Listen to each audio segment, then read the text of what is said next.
આપણા દેશના વીર જવાનો એમ કહેવાય કે આજ રાતે 2 વાગે પાકિસ્તાન માથે એર સ્ટ્રાઇક કરી અને એમ કહેવાય કે બોમ્બ તાગ્યા છે, એમ કહેવાય કે ધાકમ ધોક બોલાવી દીધી છે, જેને ઓપરેશન સિંદૂર નામ આપવામાં આવ્યું છે।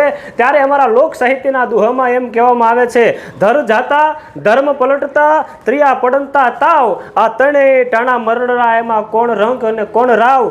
જેથી તમારી જમીન કોઈ આંચકી જાતું હોય તેથી એમ કહે કે દુશ્મનને જવાબ આપવો પડે, જેથી તમારા ધર્મ માથે કાંઈ આંચ આવે તેથી એમ કહે કે દુશ્મનોને જવાબ આપવો પડે, અને જેથી તમારા સ્વાભિમાન ઉપર વાત આવે તેથી તમારા એમ કહે કે દુશ્મનોને જવાબ આપવો પડે। આ તો આપણા ધરતીની પણ વાત છે, આ તો આપણા ધર્મની પણ વાત છે, અને આ તો આપણા આખા દેશના સ્વાભિમાનની પણ વાત છે। સ્વાભિમાનની વાત શું કામ?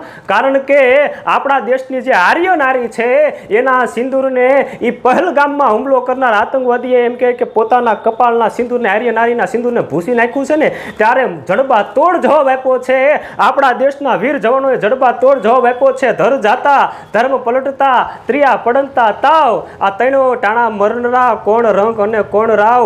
એટલે મને મારા દેશના જવાનો માથે ગર્વ છે। અરે એમ કહેવાય કે ભારત દેશના હરેક નાગરિકોને ગર્વ છે, પછી હિન્દુ હોય તોય ભલે, મુસ્લિમ હોય તોય ભલે, ખ્રિસ્તી હોય તોય ભલે, એમ કહેવાય કે આવા આતંકવાદીઓને જવાબ આપવો પડે ને એથી વધારે વાત કરું તો ગર્વ છે મારા વડાપ્રધાન માથે કે આવો મજબૂત વડાપ્રધાન મળ્યો છે, અને આવી એમ કહેવાય કે સેનાને છૂટ આપી છે, અને હજુ આવા નવા ઓપરેશન કરતા રહ્યો અને દેશની રક્ષા માટે કાયમ અડા ગયો।